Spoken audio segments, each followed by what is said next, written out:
বিবেক চারটি বস্তু দিয়ে তৈরি। কি সেই চারটি বস্তু? সত্য, দয়া, ক্ষমা আর সরলতা। এই সত্য বস্তু, সত্য, দয়া, ক্ষমা আর সরলতা, এই চারটি বস্তু যার মধ্যে বর্তমান, সেই ব্যক্তি হলো বিবেকবান। এখন স্বয়ং বিচারে করে দেখতে হবে আমার মধ্যে সেই সত্য আছে, বর্তমান আছে তো? আমি সৎ পথে চলছি তো? একটা কথা মনে রাখতে হবে, দীক্ষা নিলে ধর্ম হয় না। অনুষ্ঠানে গিয়ে ধর্ম আচরণ করলে, কর্ম করলে ধর্ম হয় না। মোটা মোটা মালা পড়লে, তিলক রচিত হয়ে গেরুয়া বসন করলে ধর্ম হয় না। ধর্ম হতে গেলে, ধর্ম পথ করা তো দূরের কথা, ধর্ম পথে প্রবেশ করতে গেলে আগে মানুষ হওয়ার প্রয়োজন আছে। আপনার দীক্ষা নেওয়ার ইচ্ছা হয়েছে, পাশের এক প্রতিবেশী দীক্ষা নিয়েছে, একজন গোসাই বলেছে আপনার দীক্ষা নিতে হবে, আমি কীর্তনে শুনেছি দীক্ষা নেওয়ার প্রয়োজন আছে। দীক্ষা না নিলে দেহটা যে পবিত্র হয় না, কোনো সৎকর্মে লাগে না, এটুকু আমি জানি। তাই নিতে হয়, আমি নিয়েই ফেললাম বা নেওয়ার ইচ্ছা প্রকাশ করলাম। তার পূর্বে ভাবতে হবে আমি যে দীক্ষা মন্ত্র আশ্রয় করব, আমি সেই দীক্ষা মন্ত্র আশ্রয় যে দেহে করব, যে মহানাম, যে ভুবন মঙ্গল নাম আমার গুরুদেব আমার এই কর্ণ কুহরের ভিতরে দিয়ে আমার এই দেহরূপ, প্রতিটি দেহরূপ, এই প্রতিটি জমিতে বপন করে দিয়ে আমার এই শ্মশান তুল্য দেহটাকে ফুল বাগানে রূপান্তরিত করে দেবে। আমার এই দেহখানা আমি যোগ্য করে তুলেছি তো? সেই দুগ্ধ যেমন যে কোনো পাত্রে রাখা যায় না, স্বর্ণ পাত্র ব্যতিরেক রাখা যায় না, তেমনি ভগবানের সেই অবৈতকী নাম, ভুবন মন্ডল নাম যে কোনো পাত্রে রাখা যায় না। আগে পাত্রটা তৈরি করতে হবে। আপনি দুগ্ধ কিনেছেন, পাত্রে যদি কোন রকম ময়লা থাকে, অপরিষ্কার থাকে, সেই দুগ্ধ যেমন পান করা যায় না, তেমনি দুগ্ধ স্বরূপ সেই নাম যে কোনো পাত্রে রাখা যায় না। পাত্রটিকে আগে তৈরি করতে হবে। এই তো চাষের সময়, আমরা চাষ দেখছি, একটা ধানের বীজ বপন করতে গেলে মাঠে প্রথমে আগাছাগুলো, সেই জমির আগাছাগুলো পরিষ্কার করতে হয়েছিল। সেই আগাছা পরিষ্কার করে সেই জমিতে জল দিয়ে সুন্দর করে কাদা তৈরি করে উপযুক্ত পরিবেশে তবে বীজ বপন করা হয়েছিল, তবে সুন্দর চারা গাছে রূপান্তরিত হয়েছিল। মাগো, সেই ভুবন মঙ্গল নাম, সেই নামকে আপনি পাত্রে ধারণ করবে। এই পাত্রখানা পরিষ্কার আছে তো? এই দেখুন পাত্রখানা হৃদয় কমল অতি নির্মল, শ্রী গৌরাঙ্গ রূপ তাহাতে বসিল। আমার গৌর মহাপ্রভু, আমার গৌর হরির রূপ, আমি যে হৃদয়ে আমি বসাবো, আমি ধারণ করব, সে হৃদয়খানা নির্মল হয়েছে। নির্মল মানে কি? পরিষ্কার। কিভাবে পরিষ্কার করতে হবে মা? বাইরের জামা কাপড় যদি ময়লা হয়ে যায়, তার জন্য ডিটারজেন্ট পাউডার অনেক আছে। ডিটারজেন্ট পাউডার বিভিন্ন রকম আছে। সার্ফ এক্সেল টাইট সফের বিভিন্ন রকম, কিন্তু কিন্তু এই মনের ময়লা, এই হৃদয়ের ময়লা যার একবার ধরে গেছে, সে ময়লা আমরা কিভাবে পরিষ্কার করব? হৃদয়ের ময়লা যতক্ষণ থাকবে, এই হৃদয়ের ময়লা আবর্জনা যদি পরিষ্কার না হয়, সেই নামকে ধারণ করা যাবে না। তাই তো সেই নাম ধারণ করতে হলে আগে পরিষ্কার করতে হবে। যেমন দর্পণে ময়লা পড়লে যেমন নিজের রূপমাধুরী দর্শন করা যায় না, কচুরি পানাযুক্ত পুকুরে যেমন আকাশের চন্দ্রিমা দর্শন করা যায় না, তেমনি কালিমা লিপ্ত এই হৃদয়ে কালিমা কি মা? দর্পণে যেমন ময়লা পড়েছে, পুকুরে যেমন কচুরি পানা আছে, সেই পানা স্বরূপ আমাদের মনে কি পড়েছে? ময়লা পড়েছে। ময়লা কিসের ময়লা? কামনা বাসনার ময়লা, কাম ক্রোধ লোভ মোহ মদ মাৎসর্যের ময়লা, পরস্ত্রী কাতরতার ময়লা, হিংসার ময়লা। এসব খুঁটিনাটি আগে পরিষ্কার করে ফেলতে হবে। আমি এই কথাগুলো কেন বলছি? আমরা হরিবাসরে এসেছি হরি কথা শুনতে, যারা আসেনি তাদের কর্ণ এদিকে হয়তো আছে, শুনছে। যদি আমরা ধর্মপথে প্রবেশ করতে চাই, মাগো ভেবে দেখবেন, ধর্মপথে সবাইকেই প্রবেশ করতে হবে। সবকিছুর একটা বিপরীত শব্দ আছে। কি বিপরীত শব্দ? যেমন ঠান্ডা গরম, উপরে নিচ, আলো অন্ধকার, নাকি সত্য মিথ্যা, সবকিছুর বিপরীত শব্দ আছে। তেমনি ধর্মের বিপরীত শব্দ কি? অধর্ম। যদি আমরা ধর্ম না মানি, প্রত্যান্তরে অধর্মকে মানা হয়। আর কেউ বলবেন না যে আমরা অধর্ম করব, আমি অধার্মিক, নাকি কাউকে বলে দেখবেন এই অধার্মিক, সে কিন্তু রেগে যাবে যতই সে কুকাজ করুক না, কারণ অধার্মিক হতে কেউ চায় না। সুতরাং প্রত্যান্তরে সবাই ধার্মিক হতে চায়, সবাই ধর্ম করতে চায়। কিন্তু ধর্ম যখন করতে চায়, তাহলে ধর্মটা কি আমাদের সেটা জানতে হবে। ধর্ম বস্তুটি কি? আমরা যে ধর্ম পথে চলতে চাই, ব্যাকরণগত দিক থেকে বলছে ধৃ ধাতু থেকে ধর্মের উৎপত্তি হয়েছে।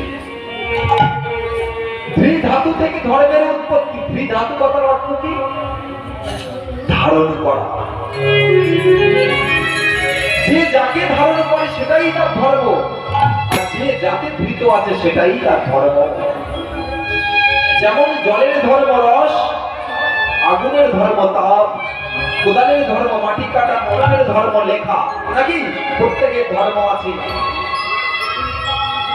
তেমনি মানুষেরও একটা ধর্ম আছে। সে মানুষের ধর্মটা কি? আত্মজ্ঞান। সেই আত্মজ্ঞানে, সেই আত্মাতেই ধৃত আছে মানব। যেমন একটা বৃক্ষ তার শিকড়ের সাথে ধৃত আছে, একটা বিশাল অট্টালিকা বিরাট এক বাড়ি তার ফাউন্ডেশনে ধৃত আছে, তেমনি মানুষ ধৃত আছে কিসে? আমাদের পায়ের উপরে? কখনো নয়, মানুষ ধৃত আছে ধর্মের উপর। সেই ধর্মকে আমাদের রক্ষা করতে হবে, ধর্মকে আমাদের জানতে হবে। ধর্মপথে চলতে গেলে আগে সেই নিজেকে আগে প্রস্তুত করতে হবে যে আমি ধর্ম করব। যেই না আমার সিদ্ধান্ত হয়ে গেল, এবারে সিদ্ধান্ত নিতে হবে আমি মানুষ হয়েছে কিনা। এবারে বলবো যে অনেকে হয়তো বিভিন্ন রকম ডিগ্রি অর্জন করেছেন। আপনারা বলতে পারেন যে মানুষ, আমার ছেলেকে আমি এমএ বিএ পাস করিয়েছি, মাস্টার ডিগ্রি করিয়েছি, পিএইচডি করিয়েছি, আমার ছেলেকে ডাক্তার ইঞ্জিনিয়ার করিয়েছি, তাহলে সে মানুষ হয়নি?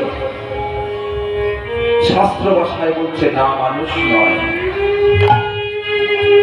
মানুষ তাকে বলে না, বিরাট এক ডাক্তার এমবিবিএস ডিগ্রি যদি নিয়ে আসে মানুষ হয় না, কলেজের প্রফেসর হলেও মানুষ হয় না। এই কারণে বলছি, যদি প্রফেসর হয়, যদি অধ্যাপক হতে চায়, সে যেন মানুষ অধ্যাপক হয়। কথাটা গুরুত্ব দেবেন। যদি ডাক্তার হয়, সে মানুষ ডাক্তার যেন হয়। কসাই ডাক্তার হলে হবে না। কসাই ডাক্তার কেন বললাম আপনারা জানেন? এখন ডাক্তার আছে, কসাই ডাক্তার অনেক আছে, তার কোনো কিছুর অভাব নাই, তবুও 600 টাকা, 800 টাকা, 1200 টাকা ভিজিট, তার টাকা রাখবার জায়গা নেই, খাওয়ার লোক নেই, তবু মনে করে না গ্রামে যে একদিন করে আমি 50 টাকা ভিজিট নিয়ে মানুষের সেবা করব। যার মধ্যে সেবা চেতনা নেই, সে আজ যাই হোক, কি বলবো, মানুষ হতে গেলে যে উপাদান, বিবেকের যে উপাদান, সেই জায়গায় আসতে হবে, সেই জায়গায় আসতে হবে। যদি মানুষ মানুষ হয়ে যদি মানুষের সেবায় না লাগা যায়, তাহলে মানুষ বলা যায় না। সেই জন্য বলেছেন ঠাকুর অনুকূল চন্দ্র, কি বলেছেন? শিক্ষকের নেই ইষ্টে প্রাণ, কে জাগাবে ছাত্রের প্রাণ? ছাত্রকে, ছাত্রের প্রাণ জাগাতে গেলে, চৈতন্য জাগাতে গেলে আগে তার সেই শিক্ষকের ইষ্টের প্রতি ভক্তি থাকা প্রয়োজন আছে। যদি ধর্মে ভক্তি না থাকে, ভগবানকে না চেনে, ঈশ্বরকে না জানে, সে কোনোদিন মানুষ হিসেবে রূপান্তরিত হতে পারে না, কারণ সে সত্যকে জানে না।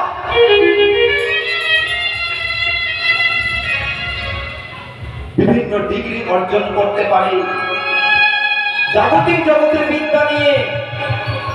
এই বিদ্যাকে কিভাবে আখ্যা দিয়েছে মহাপ্রভু? কি বলছে? রায় রামানন্দকে বলছে, হে রামানন্দ, বিদ্যা মধ্যে কোন বিদ্যা সার? রায় বলে, হে প্রভু, কৃষ্ণ ভক্তি বিদ্যা বিনা বিদ্যা নাই হিয়া। কৃষ্ণ ভক্তি যে বিদ্যার মধ্যে নাই, যে বিদ্যা শিখে, যে বিদ্যা অধ্যয়ন করে, যদি ভগবানের চরণে, সাধুগুরু বৈষ্ণবের চরণে ভক্তি না জন্মায়, সে বিদ্যা বিদ্যা নয়। সে বিদ্যা কি? সে বিদ্যা জড় বিদ্যা, মৃত বিদ্যা। সেই বিদ্যা দিয়ে হয়তো জাগতিক জগতের বস্তু হবে, কিন্তু পারমার্থিক উপার্জন কখনো হবে না। জড় বিদ্যা যত মায়ার বৈভব, কৃষ্ণ ভজনে বাধা, জীবকে করয়ে গাধা। কি বলছেন এখানে?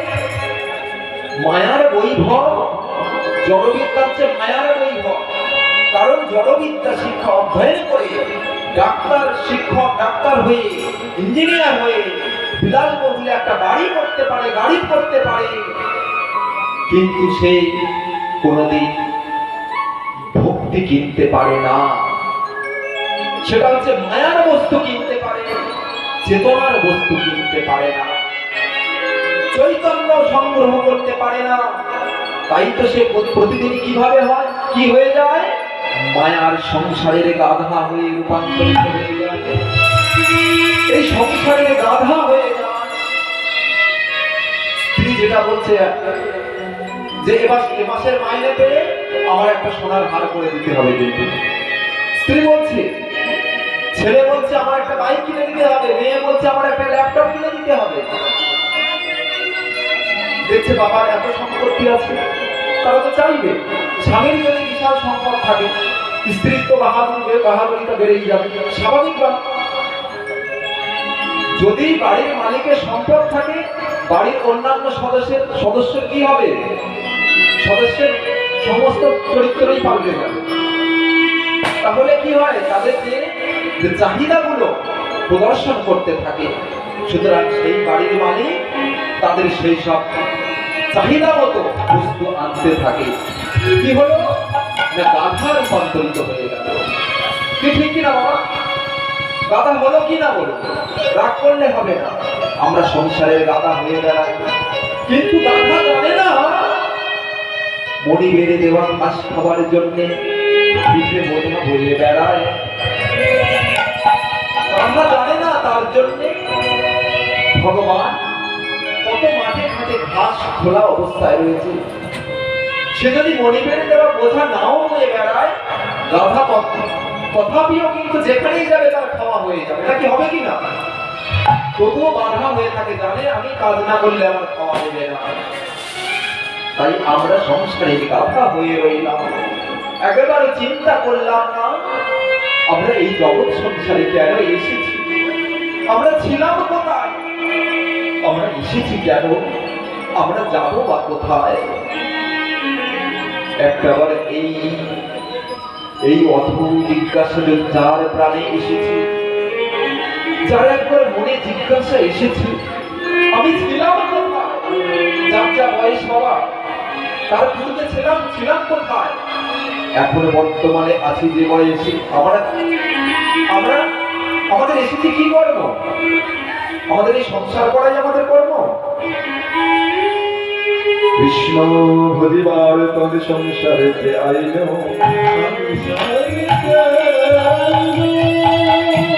লিখে মায়ায় বদ্ধ হই বৃক্ষ